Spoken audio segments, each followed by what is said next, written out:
Hello meet mister Mithun. அதான் Mithun's podcast சேனலுக்கு உங்களை வரவேற்கிறேன். நிறைய இன்ஸ்டாகிராமில் வந்து எனக்கு ஸ்டோரிஸ்லாம் வரும், அதெல்லாம் வந்து நான் அப்பப்போ ஷேர் பண்ணுவேன். ஸோ அந்த மாதிரி ஒரு ஸ்டோரி தான் இன்றைக்கி நம்ம வந்து பார்க்க போகிறோம். ஒரு 2 ஸ்டோரி படித்தேன். அதில் ஒரு ஸ்டோரி இப்போ சொல்லிட்டு அடுத்த பாட்காஸ்ட்டில் இந்த இன்னொரு கதையை சொல்கிறேன். ஸோ அவ்வளோதாங்க. நான் அந்த பாட்காஸ்ட் சேனலில் வழக்கம் போல் வேறு ஏதாச்சும் ஹெட்செட்லாம் போட்டு வேறு ஏதாச்சும் ஒர்க் பண்ணிவிட்டு அப்படி சைட் பை சைட் இந்த பாட்காஸ்ட்லாம் கேளுங்க. ஸ்டோரிக்கு வந்து நான் சொல்ல வரேன். ஒரு சிஸ்டர் தான் வந்து டைப் பண்ணி அமைச்சிருந்தாங்க. அவங்க பேரும் போட்டிருந்தாங்க, பட் பேர் மென்ஷன் பண்ண வேண்டாம். அவங்களுக்கு ஆல்ரெடி பிரேக்கப் ஆச்சான். அதுக்கப்புறம் ஒரு ஆப்ரேஷன் பண்ணுறக்கு ஒரு சுச்சுவேஷன் வந்துச்சான். ஸோ ஒரு ஆப்ரேஷன் பண்ணுற இடத்துல ஹாஸ்பிட்டலில் தான் ஒருத்தங்களை ஃபஸ்ட் டைம் நான் பார்த்தேன். அவர் பேர் இது. அங்கே படிச்சுக்கிட்டே சைட் பை சைட் ஒர்க்கும் பண்ணிக்கிட்டு இருந்தார். நான் பார்த்தேன், எனக்கு அப்போயே கொஞ்சம் பிடிச்சிருந்துச்சு நார்மலாக. பட் எனக்கு ஆல்ரெடி பிரேக்கப் ஆயிருந்துச்சு. ஸோ சில இன்செக்யூரிட்டிஸ் இருந்துச்சு. நம்ம இதுக்குள்ளே போகக்கூடாது, நம்ம வேறு கவர்மெண்ட் எக்ஸாமுக்கு ப்ரிப்பேர் பண்ணிக்கிட்டு இருக்கோம். ஸோ இந்த கவர்மெண்ட் எக்ஸாம் ப்ரிப்பேர் பண்ணிவிட்டு நம்ம ஏன் கான்சன்ட்ரேஷன் இதில் மிஸ் பண்ணணும், நம்ம கவர்மெண்ட் எக்ஸாமில் மட்டும் கான்சன்ட்ரேட் பண்ணுவோம் அப்படின்னு சொல்லிட்டு அது அவ்வளோதான் நான் விட்டுட்டேன். அதுக்கப்புறம் நார்மலாக நான் வந்து என் வீட்டுக்கு வந்துட்டேன். என் வீட்டுக்கு பக்கத்தில் தான் இந்த ஹாஸ்பிட்டல். ஸோ நைட் நான் ஒரு டைம் கேஷுவலாக நோட் பண்ண ஆரம்பித்தேன். அப்போ தான் நான் கவனித்தேன், என்னோடய வீடு பின்னாடி தான், அதை கிராஸ் பண்ணி தான் நான் நோட் பண்ண அந்த பர்டிகுலர் நபர் வந்து நடந்து போவார். அப்புறம் தான் தெரிஞ்சுது அவர் அங்கே வந்து ஒரு வீடு எடுத்து தங்கியிருந்தார். ஸோ ரெகுலராக நான் அவரை பார்ப்பேன். அதாவது மாடியிலிருந்து நான் வந்து அவர் டியூட்டி முடிச்சுட்டு போகும்போது நான் பார்ப்பேன். ஒரு டைம் தெரியாமல் அவரோட நம்பர்லாம் என்கிட்ட இருந்துச்சு. எனக்கு அப்பப்போ சேட் பண்ணணும்னு தோணும். ஆனால் அதெல்லாம் தேவையில்லாத வேலை, நம்ம பாட்டு படித்து நம்ம வேலையை பார்க்கலாம் அப்படின்னு சொல்லிட்டு நான் அமைதியாக இருந்தேன். அப்புறம் ஒரு டைம் வந்து தெரியாமல் டெலிகிராமில் வந்து எனக்கே தெரியாமல் அந்த கைப்பட்டு ஒரு சேட் ஏதோ போயிடுச்சு. நான் உடனே டெலிட்டும் பண்ணிட்டேன். பட் அவர் வந்து அதை பார்த்து ரெஸ்பாண்ட் பண்ணார். அதுக்கப்புறம் நாங்கள் கொஞ்சம் கொஞ்சமாக பேச ஆரம்பித்தோம். ஜஸ்ட்டு ஃபோனில் தான் பேசிக்கிட்டு இருந்தோம். நான் சைட் பை சைடு என்னோட எக்ஸாம்ஸ்க்கு ப்ரிப்பேர் பண்ணிவிட்டு கவர்மெண்ட் எக்ஸாம்ஸ்க்கு ப்ரிப்பேர் பண்ணிவிட்டு நான் அப்பப்போ பேசிக்கிட்டு இருந்தேன். திடீர்னு ஒரு நாள் என்னை ப்ரப்போஸ் பண்ணிட்டாரு. எப்படிரா ஃபோனில் தான் பார்த்தாரு, ஃபோனில் தான் பேசணும், எப்படி இவ்வளோ வேகமாக ப்ரப்போஸ், எனக்கு ஒன்றுமே புரியல. அதுக்கப்புறம் இல்லை, நான் எக்ஸாமுக்கு படிச்சுக்கிட்டு இருக்கேன், எனக்கு இப்போதைக்கு எதுவும் இந்த மாதிரி ஐடியாலாம் இல்லை, நான் கொஞ்சம் எக்ஸாம்லாம் எழுதணும், கிளியர் பண்ணணும் அப்படின்னு சொல்லிட்டு ரொம்ப நாள் படித்ததுக்கப்புறம் என்னோடய ஃபஸ்ட் எக்ஸாம் எழுதலாம் அப்படின்னு சொல்லிட்டு நான் போகிறேன். நான் எக்ஸாம் எழுதி முடிச்சுட்டு வெளியே வந்து பார்த்தா அந்த எக்ஸாம் சென்டருக்கு வெளியே அந்த பர்டிகுலர் நபர் அவர் நின்றுக்கிட்டு இருக்காரு. எனக்கு அப்போ வந்து நான் கன்ஃபார்ம் பண்ணிட்டேன், இவர் உண்மையாக தான் நம்மளை லவ் பண்ணுறாரு அப்படின்னு சொல்லிட்டு நானும் ஐ ஃபெல் ஃபார் ஹிம்.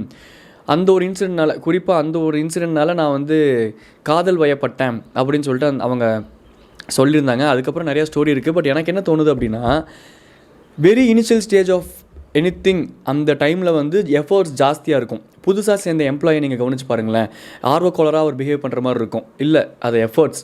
நம்மளும் புதுசாக சேரும்போது அப்படி தான் பண்ணியிருப்போம். புதுசாக லவ் பண்ணுறவங்களை எடுத்து பாருங்கள், அதே தான் இருக்கும். புதுசாக கல்யாணம் பண்ணுறவங்களை எடுத்து பாருங்கள், அதே தான் இருக்கும். அதனால தான் when things turn out, அதாவது அந்த எஃபர்ட்ஸ்லாம் போடுற அந்த ஒரு டைம் பீரியட் குறையும் போது நம்மளுக்கு அதே பர்சன் டிஃப்ரெண்ட்டான பர்சனாக தெரியுறாங்க.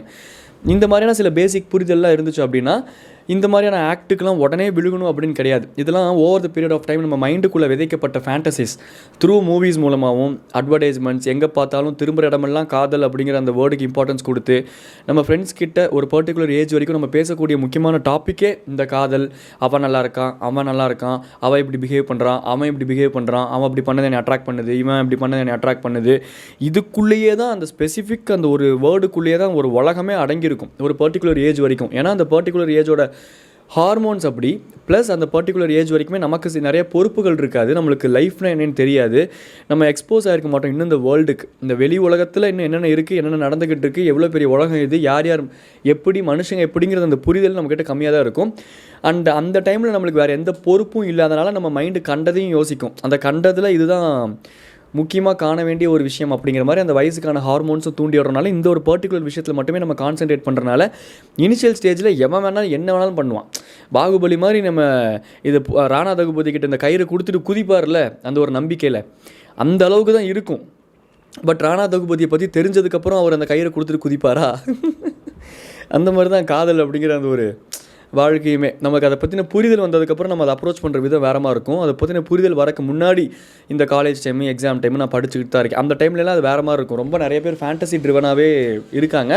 அண்ட் ஒரு பாயிண்ட் ஆஃப் டைமில் அவங்க அதை ரியலைஸ் பண்ணுவாங்க. அது இவென்ச்சுவலாக நடக்கிறது தான். வாழ்க்கைனா அப்படி தான், நம்ம பட்டு தான் கற்றுக்க முடியும். எத்தனை பேர் கற்றுக்கிட்டவங்க வந்து நம்மக்கிட்ட சொல்லி நம்மளை ப்ரீச் பண்ணாலும் அட்வைஸ் பண்ணாலும் பூமர் அப்படின்னு சொல்ல தான் தோணும். அதுக்கப்புறம் நம்ம பட்டதுக்கப்புறம் தான் நம்ம ஒரு ப்ராப்பர் பூமராக மாறுவோம். அது வேறு விஷயம், அதெல்லாம் விட்டுருவோம். இப்போ என்ன சொல்ல வந்தேன் அப்படின்னா, அதுக்கப்புறம் என்ன நடந்துச்சு அப்படின்னா, நான் உண்மையுமே காதல் வயப்பட்டேன். நான் அதுக்கப்புறம் பேச ஆரம்பித்தேன். நாங்கள் ரெகுலராக ஊர் சுற்ற ஆரம்பித்தோம். அப்புறம் அந்த சிஸ்டரே டைப் பண்ணி அனுப்பிச்சிருந்தாங்க, எக்ஸ்ட்ரீம் லெவல் ஆஃப் சில விஷயங்களும் நாங்கள் பண்ணிட்டோம், ஹோப் யூ அண்டர்ஸ்டாண்ட் பிரதர் அப்படின்னு ப்ராக்கெட் போட்டு ஒரு வேர்ட்ஸ் போட்டிருந்தாங்க. எக்ஸ்ட்ரீம் அப்படின்னு நீங்கள் டைப் பண்ணும்போது எனக்கு புரிஞ்சிருச்சு, நீங்கள் ப்ராக்கெட்லாம் போட்டு எக்ஸ்பிளைன் பண்ணணும்லாம் இல்லை. காதலில் ஊழல் அழகானது தான், ஆனால் ஊழலுக்காக மட்டும்தான் இங்கே நிறைய பேர் காதலே பண்ணுறாங்க அப்படிங்கிற அந்த ரியாலிட்டி தான் நிறைய பேருக்கு புரிய மாட்டேங்குது. பாவம், காதலில் ஓகே இந்த குஷி படத்தில் வர மாதிரி அதில் ஒரு பாட்டில் கூட ஒரு லைன்ஸ் வரும்ல, மேகங்கள் முட்டிக்கொள்வதாலே சண்டை என்று பொருள் இல்லை, தேகங்கள் முட்டிக்கொள்வதாலே உடல் என்று பொருள், இதழ்கள் பொய் சொல்லும் இதயம் மெய் சொல்லும் தெரியும். அதில் இன்னொரு லைன் வருமே, மேகம் ஐயோ அதில் என்னமோ ஒரு லைன் பர்டிகுலர் வரும். அந்த லைன்ஸ் இதை தான் டிஸ்கிரைப் பண்ணும். எனக்கு என்ன அந்த லைன் ஞாபகம் இருக்குது, டக்குன்னு ஒரு ஃப்ளோவில் பேசிக்கிட்டு இருக்கும்போது ஸ்டக் ஆன மாதிரி இருக்குது. இங்கே வரைக்கும் இருக்க கல்வதா ஊடல் இல்லாத காதல் இல்லை என்னமோ அந்த மாதிரி வரும். ஸோ அது ஓகே தான், இட் ஹேப்பன்ஸ் தான். பட் இன்னமுமே நம்ம கொஞ்சம் மெச்சூர்டாக அதுதான் அந்த அந்த ஏஜில் கொஞ்சம் சில விஷயங்கள் யோசிக்க வேண்டியது இருக்குது தான். நான் வந்து என்னை அப்படியே உங்ககிட்ட ஒப்படைக்கிறேன் அப்படின்னு சொல்லிட்டு நம்ம இவனை லவ் பண்ணுறோம், அவள் தான் இவனை தான் நம்ம மேரேஜ் பண்ணி, அப்படி கிடையாது. உங்களுக்கு இன்னும் மேரேஜ் ஆகிறதுக்கு நீங்கள் காலேஜ் படிக்கும்போது ஒருத்தனை லவ் பண்ணுறீங்கன்னா கண்டிப்பாக உங்களுக்கு மேரேஜ் ஆகிறதுக்கு இன்னும் மினிமம் 5 years or 7 years எடுக்கும். அந்த 5 years or 7 years உங்களுக்கு நிறைய விஷயங்கள் கற்றுத்தரும். ஸோ என்னைக்காக இருந்தாலும் சில விஷயங்கள் நடக்க தான் போகுது. அந்த விஷயத்துக்கு மட்டுமே சில பேர் டெஸ்பரேட்டாக இருக்காங்க அப்படின்னா அவங்க எந்த அளவுக்கு எனக்கு இந்த விஷயம் வேணும் டெஸ்பரேட்டாக இருக்காங்களோ, நமக்குன்னு சில ஸ்டாண்டர்ட்ஸ் இருக்குது அப்படின்னா இந்த ஒரு பர்டிகுலர் டைம் வரைக்கும், இல்லை எனக்கு உன் மேலே முழுசாக நம்பிக்கை வர வரைக்கும், இல்லை நம்ம 2 பேரண்ட்ஸுமே இந்த விஷயத்தை அங்கீகரித்து நம்ம தான் கன்ஃபார்மாக கல்யாணம் பண்ண போகிறோம் அப்படிங்கிற அந்த ஒரு டைம் வரைக்குமே சில விஷயங்களை ஸ்ட்ராங்காக நான் இதை பண்ண மாட்டேன், எனக்கு இது வேண்டவே வேண்டாம் அப்படின்ட்டு ஒரு ஸ்டாண்ட் எடுக்கிறதையும் நம்ம நார்மலைஸ் பண்ணணும். இது வேணும் அப்படின்னு ஒரு டெஸ்பரேட்டாக இருக்கும்போது நம்ம கொஞ்சம் உஷாராகிறது, இது வேணும் அப்படின்ட்டு காதல் இருக்கிறது ஓகே, பட் இது வேணும்ன்ட்டு டெஸ்பரேட்டாக இருக்கிறது அந்த இடத்துல கொஞ்சம் உஷாராக இருக்கிறது பெட்டர் தான். சில விஷயங்கள் holding up for the future அப்படின்னு ஒன்று இருக்குல்ல, அந்த மொமெண்ட்ஸ்லாம் சில விஷயங்கள் நம்ம ஹோல்ட் பண்ணி அது ஃப்யூச்சரில் எக்ஸ்ப்ளோர் பண்ணும்போது கொஞ்சம் ஸ்பெஷலாகவும் ஹாப்பியாகவும் அது மூலமாக நல்லாவும் இருக்கும். ஸோ அது எப்படி எனக்கு தெரில, அது ஒவ்வொருத்தங்க லைஃபுக்கு ஒரு மாதிரி. சில பேர் 9th லவ் பண்ணி மேரேஜ் பண்ணவங்களும் இருக்காங்க, அவங்களுக்கு அது தெரியும், அடித்தாலும் பிடிச்சாலும் இவன் தான் சோல்மேட் இவன் தான் சோல்மேட் அப்படின்ட்டு. பட் சில விஷயங்கள் நமக்கே தெரியும், இந்த ஏஜில் நமக்கு இருக்க இந்த மெச்சூரிட்டியில் நம்ம பண்ணுற காதல்லாம் சரி ஓகே கல்யாணம் பண்ணுவோங்கிற அந்த ஒரு தாட்டில் தான் காதல் பண்ண ஆரம்பிப்போம். பட் சில கட்டுப்பாடுகள் கோட்பாடுகள் ஜஸ்ட் இருக்கணும் நம்ம மைண்டுக்குள்ளே. அட்லீஸ்ட் அது வந்து ஒரு டக்கு டக்கு டக்கு டக்கு டக்குன்னு எல்லாமே நடந்து முடிஞ்சு சலிச்சு போகிறத இந்த மாதிரியான மைண்ட் செட் தான் அதை கொஞ்சம் தள்ளி போடும். நமக்குன்னு சில எத்திக்ஸ் உருவாக்கும். அந்த எத்திக்ஸ் மூலமாக நம்ம சில விஷயங்கள் தள்ளி போடலாம், சில விஷயங்கள் தள்ளி போடுறது மூலமாக பொறுமையாக எக்ஸ்ப்ளோர் பண்ணலாம், சில விஷயங்கள் பொறுமையாக எக்ஸ்ப்ளோர் பண்ணுறது மூலமாக அந்த ஃப்ரிக்ஷன் டுவர்ட்ஸ் தட் பர்டிகுலர் திங்கை நம்ம கொஞ்சம் லாங் லாஸ்டிங்காக கொண்டு போகலாம். எல்லாமே வப்புன்னு டக்குன்னு எல்லாத்தையும் பார்த்துட்டு சலிச்சு போகிறக்கு சில விஷயங்கள் நம்ம கொஞ்சம் கண்ட்ரோல்குள்ளே இருக்கணும், சில விஷயங்கள் நம்ம கண்ட்ரோல் எடுத்துக்கணும். அந்த ஒரு அது தெரில, அது சில பேர்த்துக்கு ஆட்டோமேட்டிக்காக அந்த பேரண்டிங் மூலமாக வரும், சில பேர் அவங்க வளர்ந்த சுச்சுவேஷன்ஸ் மூலமாக வரும், சில பேர்த்துக்கு அது வராது, சில பேர் அது எக்ஸ்ப்ளோர் பண்ணி அதுக்கப்புறம் பட்டு திருந்துவாங்க சில பேர். அதனால் ஒவ்வொருத்தரோட லைஃப் ஸ்டைலுக்கு தகுந்த மாதிரி சில விஷயங்கள் மாறும், நம்ம அதெல்லாம் விட்டுரும். பட் ஓவராலாக இந்த ஃபேண்டசிஸ் அப்படிங்கிற அந்த வேர்ல்டுக்குள்ளே போய் சிக்கும்போது ஆல்ரெடி நான் லவ் பண்ணியிருந்தேன், அந்த லவ்வே எனக்கு ட்ராமா கொடுத்துருக்கு அப்படிங்கும்போது அடுத்து மறுபடியும் நம்ம ஒரு லவ் ஃபேஸ்க்குள்ளே, இந்த சிஸ்டர் சொன்ன மாதிரி அந்த லவ் ஃபேஸ்க்குள்ளே போனேன், எக்ஸ்ட்ரீமாக நாங்கள் இருந்தோம் அப்படின்னா அதுக்கு அந்த சிஸ்டர் ஆக்சுவலாக என்னோடய பெர்ஸ்பெக்டிவில் விட்டுருக்கக்கூடாது. அந்த ட்ராமாவே இவங்களை கொஞ்சம் ஹோல்ட் பேக் பண்ணியிருக்கணும். இதுவும் எங்கே வேணாலும் போய் முடியலாம், நம்ம அந்த லவ்லேயே நம்ம அதை விட்டு எமோஷ்னலாக வெளியே வர முடியல. I faced a huge trauma, it gave me stress, I felt depressed. அது என்னோடய லைஃப் ஸ்டைலையே பாதிச்சுது அப்படிங்கும்போது, ஏன்னா ட்ராமாங்கிற அந்த வேர்ட் பெரிய வேர்டு, சும்மா நொய்யெல்லாம் அந்த வேர்டெல்லாம் யூஸ் பண்ணிட்டு இருக்கக்கூடாது.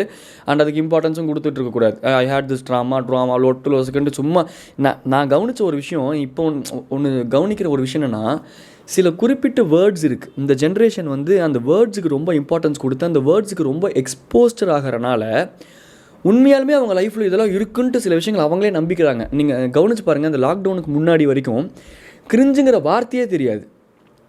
எவன் அவனோட ஆளையோ பொண்டாட்டியோ நல்லா பார்த்துக்கிட்டான், அவங்களுக்காக எந்த எக்ஸ்ட்ரீம் வேணாலும் இறங்கி போகிறான் அப்படின்னா நம்மளுக்கு அழகாக தெரிஞ்ச ஒரு விஷயம் இன்றைக்கி கிரிஞ்சு அப்படின்னு பார்க்குறோம். ஏன்? அந்த வேர்டோட எக்ஸ்போஸ்டர் நம்ம மைண்டுக்கு வந்ததுக்கப்புறம் அது எக்ஸிஸ்டன்ஸில் இருக்குன்ட்டு நம்ம நம்புறனால.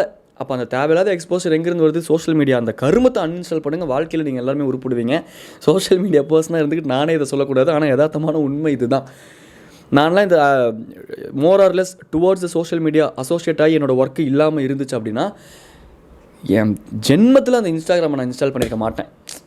நான் ஒரு இன்ஸ்டாகிராம் இன்ஃப்ளூயன்சராக இது சொல்லக்கூடாது, பட் நான் நார்மலாக அது பண்ணியிருப்பேன். ஏன்னா ரொம்ப ரொம்ப ரொம்ப எக்ஸ்போஸ்டர் டுவோர்ட்ஸ் நிறையா பேர்த்தோட லைஃப், நிறைய பேர்த்தோட ஐடியாலஜிஸ், நிறைய பேர்த்தோட ஐடியாஸ்க்கு மைண்டு ஒரு மாதிரி ராட் ஆகுது, அழுகி போகுது மைண்டு. என்ன ஒருத்தன் குக்கும்பர் குக்கும்பர் சாப்பிடாத, தக்காளி சாப்பிடணும், தக்காளி சாப்பிடக்கூடாது, அதில் இது இருக்குது, இதில் அந்த கண்டென்ட் இருக்குது, காலையில் எழுந்திரிச்சு இதை தான் பண்ணணும், சாயந்தரம் இதை தான் பண்ணணும், கருவேப்பிலை இப்படி தான் சாப்பிடணும், அப்படி சாப்பிட்டா தான் இந்த சப்ஸ்டன்ஸ் வெளியே வரும், பூண்டை நசுக்கி தான் சாப்பிடணும், வெறும் பூண்டை இப்படி தான் பண்ணணும், அப்படி தான் பண்ணணும். இந்த ஒரு நாலேஜ் அளவு ஒன்றுமே கிடையாமல் தான் நம்ம கிராண்ட் பேரண்ட்ஸ்லாம் வாழ்ந்தாங்க. எந்த நாலேஜ் இல்லாத கிராண்ட் பேரண்ட்ஸ் இன்றைக்கி ஆரோக்கியமாக உட்காந்துருக்காங்க. கேப்பங்கூழும் கம்மங்களையும் சுட சுட ஆரோக்கியமாக சாப்பிட்டவங்க. அவ்வளோதான். அவங்களுக்கு தேவை ஆரோக்கியமாக சாப்பிட்றது. இதில் இவ்வளோ கிராம்ஸ் ஆஃப் ப்ரோட்டீன்ஸ் இருக்குது, இதில் இவ்வளோ கிராம்ஸ் ஆஃப் ஃபைபர் இருக்குது, இதில் இந்த மெக்னீஷியம் இருக்குது, இந்த ஃபுட்டோட இந்த கலக்கும் போது இந்த ஒரு பாஸ்பரேட் வெளியே வருது, லோசுக்குன்ட்டு டென்ஷன் ஆகுது எனக்கு. நான் டேர்னிங் டுவர்ட்ஸ் சோஷியல் மீடியா, இது வேறு ஒரு பாட்காஸ்ட்டில் பேசுவோம். பட் சொல்கிறேன், ஸோ அந்த கோட்பாடுகள் அந்த சிஸ்டருக்கு இருந்திருக்கலாம். பட் அங்கேயுமே நான் ரொம்ப எக்ஸ்ட்ரீமாக ஒரு கட்டத்தில் இருந்தோம். அதுக்கப்புறம் தான் எனக்கு நிறைய விஷயங்கள் அவனை பற்றி தெரிய வந்துச்சு. அவன் நிறைய கடன் வாங்கியிருந்தான். அவன் ஃபேமிலியே வந்து ஒரு டெப்ட்டில் இருக்குது. அதை இவன் தான் டேக் ஓவர் பண்ணிக்கிறான். நிறையா இப்போ திடீர்னு அன்றைக்கி ஒரு நாள் கால் பண்ணி எனக்கு 30,000 போடுனா, நானும் அப்பப்போ எனக்கு கேட்டு இருக்க காசில் நான் போட்டுட்ருக்கேன். 5K 10K 3K. சரி 30K போட முடியலாம் பரவாயில்ல, திடீர்னு ஒரு 3K மட்டும் அனுப்பி, ரொம்ப அர்ஜென்ட் ப்ளீஸ் அப்படின்னா. ஏன்டா 30K எங்கே இருக்குது, ஒரு 3K? அப்போது எந்த அளவுக்கு அந்த ஒரு கடன் பிரச்சனை இருக்குன்னு எனக்கு புரிஞ்சுது. அப்புறம் அந்த சிஸ்டர் அனுப்பிச்ச இந்த மெசேஜில் எனக்கு என்ன கன்வே ஆச்சுன்னா, இன்னொரு விஷயம், நான் நிறைய சண்டை போட்டேன், ஏன் இதெல்லாம் என்கிட்ட சொல்ல மாட்டேங்கிறேன், ஏன் எனக்கு ஒன்றுமே தெரிய மாட்டேங்குது, ஏன் அப்படி பண்ணுறேன், நான் என் ஃப்ரெண்டை தாண்டி ட்ராப் பண்ண போகிறேன்னு ஒரு நாள் போனான், ஏதோ ஒரு பொண்ணை ட்ராப் பண்ணிட்டு வந்தான், பட் ட்ராப் தான் பண்ணான், பட் எனக்கு அது சொல்லலை, நிறைய கன்ஃபியூஷன்ஸ்லாம் எனக்கு நிறையா இருக்குது அப்படிங்கிற மாதிரி அந்த சிஸ்டர் வந்து டைப் பண்ணியிருந்தாங்க. அதுக்கப்புறம் நிறையா சண்டைலாம் வந்துச்சு. அதுக்கப்புறம் என்கிட்ட பேசாத அப்படின்லாம் நான் சொல்லிட்டேன். ஆனால் அதுக்கப்புறம் அவங்ககிட்ட பேசாமல் இருக்க முடியல. நாங்கள் மறுபடியும் பேசினோம். அதுக்கப்புறம் புது நம்பர்லேருந்து எனக்கு ஒரு டைம் திடீர்னு ஒரு நாள் டெக்ஸ்ட் வந்துச்சு. என்னடா புது நம்பர்லேருந்து நம்மளுக்கு டெக்ஸ்ட் வருது அப்படின்ட்டு பார்த்தா எனக்கு சரியான ஷாக்கு. அவன் தான். பட் நான் அவங்ககிட்ட நேரில் போய் என்னடா நீ என்ன டெஸ்ட் பண்ணி பார்க்குறியா அப்படின்னு கேட்டால், இல்லவே இல்லை, நான் நார்மலாக புது நம்பர்லேருந்து டைப் பண்ணேன், இது கூட உன்னால் அக்செப்ட் பண்ணிக்க முடியாதா அப்படிங்கிறான். எனக்கு ஒரு பொண்ணோட பெர்ஸ்பெக்டிவ்லேருந்து நீ அவன் டெஸ்ட் பண்ணுற மாதிரி தான் எனக்கு இருக்கும் அப்படின்னா, அது பசங்களுக்கே உண்டான இன்செக்யூரிட்டிஸ். இது நீங்கள் எனக்கு புரியுது தான், லவ் பண்ணுற இடத்துல நம்பிக்கை இருக்கணும் தான். இது வந்து ஒரு சுச்சுவேஷ்னல் கயாஸாக மட்டும் தான் நான் பார்க்குறேன். நான் இப்போ இந்த பையனுக்கு சப்போர்ட் பண்ண விரும்பல, இந்த பொண்ணுக்கு சப்போர்ட் பண்ண விரும்பல. இவங்க கரெக்ட் இல்லை எந்த ஸ்டாண்டுமே எடுக்க விரும்பல. நான் நார்மலாக ஒன்று சொல்கிறேன், அந்த பையனுக்கு இருக்கக்கூடிய ஒரு இன்செக்யூரிட்டினால அவன் ஒரு ஆக்ட் பண்ணுறான். அந்த ஆக்ட் உங்களுக்கு ஹர்ட்ஃபுல்லாக இருக்குது, எனக்கு புரியுது. பட் அந்த ஆக்ட் அவன் பண்ணாத அளவுக்கு நம்ம அவனுக்கு கான்ஃபிடன்ஸ் கொடுத்தோம்னா அந்த ஆக்ட் பண்ண மாட்டான். நான் இவ்வளோ தாண்டா, நீ மட்டும்தாண்டா, இது வைஸ் வெர்சா. அந்த பையனுமே அந்த பொண்ணுக்கு தேவையான அளவுக்கு அந்த வேர்ட்ஸும் அந்த ட்ரஸ்ட்டும் பில்ட் பண்ணாங்கன்னா, அதுக்கப்புறம் அந்த ரிலேஷன்ஷிப்பில் ஒரு ஃப்ரீ ஸ்பேஸ் கிடைக்கும்.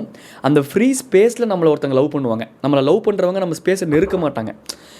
அந்த ட்ரஸ்ட்டை நம்ம பில்டு பண்ணிட்டோம் அப்படின்னா அதுக்கு நம்ம எஃபர்ட்ஸ் போடணும் தான். நம்ம தான் முக்கணும், முடக்கணும், சொல்லணும், புரிய வைக்கணும், அழுகணும், சண்டை போடணும், பீக்குக்கு போவோம், எமோஷன்ஸ் கற்று எல்லாமே இருக்கணும் தான். அப்போ தான் அது ஒரு ஸ்பேஸ் க்ரியேட் ஆகும். அந்த ஸ்பேஸ் க்ரியேட் ஆகிடுச்சுன்னா லைஃப் ரொம்ப பீஸ்ஃபுல்லாக இருக்கும். ஆனால் இவென்ச்சுவலி இந்த சிஸ்டரோட ஸ்டோரியில் கடைசியில் பிரேக்கப் தான் ஆயிருக்கு. அதுக்கப்புறம் அவன் வந்து புது நம்பரில் இப்படிலாம் பண்ணான், அப்புறம் சண்டை போட்டோம், அப்புறம் அகைன் மீட் பண்ணோம். அதுக்கப்புறம் அவன் எனக்கு ரெஸ்பான்ஸ் பண்ணுறதை கம்மி பண்ணிட்டான், ஃப்ரீக்வெண்ட்டாக பேசுகிறதில்ல, ஏதோ ஒரு டிஸ்டன்ஸும் எனக்கு தெரிஞ்சுது. அடிக்கடி நீ சண்டை போடுற, எனக்கு ஆல்ரெடி மென்டலாட்டம் இருக்குன்னு சொல்லிட்டு அடிக்கடி சொல்லிட்டே இருந்தான். அதனால அவன் பிரேக்கப் பண்ணிட்டான். எப்படி அவன் என்னை ஏமாத்தலான்ட்டு இந்த சிஸ்டரோட டேக்கு. அந்த பிரதரோட ஷூஸ்லேருந்து நீங்கள் யோசிச்சு பாருங்கள். குடும்ப பிரச்சனை, பாரம், ஆல்ரெடி டெப்ட்டு, கடன், ஒர்க்குக்கு போகிறாரு, ஒர்க்கை முடிச்சு அந்த காசை வச்சு லைஃப்பை பேலன்ஸ் பண்ணுறாரு. இவ்வளோ ப்ரெஷரில் இருக்கிற ஒருத்தன் எப்பயுமே மென் வந்து they want to feel at piece. ஏன்னா வெளி உலகம் அவனை மைண்ட் பக் பண்ணிட்டே இருக்கும். ஏதோ ஒரு விதத்தில் அவனை அசிங்கப்படுத்தும், இலக்காரப்படுத்தும். அவன் வந்து நீங்கள் சிம்பிளாக நான் ஒன்று சொல்கிறேன், ஒரு மணி நேரம் நீங்கள் வெளியே போயிட்டு வரீங்க, அந்த டிராஃபிக்கு, சவுண்டு, அந்த பொல்யூஷனு, அந்த மக்கள் பேசுகிறது, அவங்க பிஹேவ் பண்ணுறது எல்லாமே உங்களை ஒரு மாதிரி இரிட்டேட் பண்ணுதா? ஒரு மென் அதிகபட்சமாக அதுக்குள்ளே தான் அவன் டைமை ஸ்பெண்ட் பண்ணுறான். அப்போ அவனுக்கு வந்து ஜெனட்டிக்காகவே அவனுக்கு என்னென்னா, அவன் ஹோமுக்கு வரும்போது, வீட்டுக்கு வரும்போது அவன் அதை ஹவுஸாக ஃபீல் பண்ணக்கூடாது, ஹோமாக ஃபீல் பண்ணும். அவன் அதை ஹோமாக ஃபீல் பண்ணும் அப்படின்னா அந்த ஹோமை நம்ம தான் எஃபர்ட்ஸ் போட்டு அந்த ஹவுஸுங்கிறத வெறும் செங்கலை ஒரு வாழ்வாதாரமாக, அது ஒரு வாழ்வியலாக நம்ம எஃபர்ட்ஸ் போட்டு தான் அதை மாற்றணும். So when he comes to home his mind should calm down, he should feel at peace. நான் இப்போ வீட்டுக்கு வந்துட்டேன், என் மனைவியை பார்க்க போகிறேங்கிற அந்த ஒரு அது அவனுக்கு அப்படியே துட்டிக்கணும் மனசு. எப்போ போகிறோம் அப்படின்ட்டு, எப்போ வர எப்படா வர அப்படின்ட்டு இருந்தோம்னா ஒரு கட்டம் வரைக்கும் அவனும் கத்தி பார்ப்பான். அதுக்கப்புறம் சலிச்சு போயிடும் அவனுக்கு. He'll become silent. When a man goes silent it's the end. Trust me girls, when your man goes silent it's the end of his love. அதான் உண்மை ஆக்சுவலாக. அதுக்கப்புறம் அவன் பண்ணுறதெல்லாம் உங்களுக்காக அவன் பண்ணுறானே தவிர்த்து அவனுக்காக உங்களுக்காக பண்ணணுன்னு அவன் பண்ணல. ஒரு கட்டத்தில் எங்கேயோ நீங்கள் அவனை அந்தளவுக்கு பிடிச்சி நோண்டி சுரண்டி அவனை அவன் மைண்ட் அப்படியே அவனை அந்த மாதிரி அவன் ஃபீல் பண்ணிட்டானா he'll shout first, he'll fight for it. அதுக்கப்புறம் சொல்லி பார்ப்பான், பேசுவான். அதுக்கப்புறம் புரியலையா, okay I'll go silent. It's a man thing. So அந்த பிரதரோட ஷூஸ்லேருந்து யோசிச்சு பார்த்தாலும் குட்டி குட்டி விஷயத்துக்கு சண்டை போட்டது அவருக்கு ரொம்ப அப்படியும் இருக்கலாம். உங்களோட ஷூஸ்லேருந்து யோசிச்சு பார்த்தாலும் ஹீ யூஸ்ட் யூ அப்படிங்கிற அந்த டேக்கும் இருக்கலாம். பர்ஃபெக்டாக இதுதான் நடந்துச்சுன்னு எனக்கு தெரியல. ஸோ அதனால் எனக்கு அந்த ஸ்டாண்ட் எடுக்க விரும்பல. பட் ஓவராலாக இதுதான் மேட்டர். ஸோ இந்த கதை தான் உங்ககிட்ட சொல்லணும் அப்படின்னு நினச்சேன். இதை பற்றி நீங்கள் என்ன நினைக்கிறீங்க அப்படிங்கிறது கீழே கமெண்ட்ஸில் சொல்லுங்கள். டாடா பாய் சொல்லி கிளம்புது. நான் உங்கள் மீட் மிஸ் டாடா பாய். டாடா பாய்.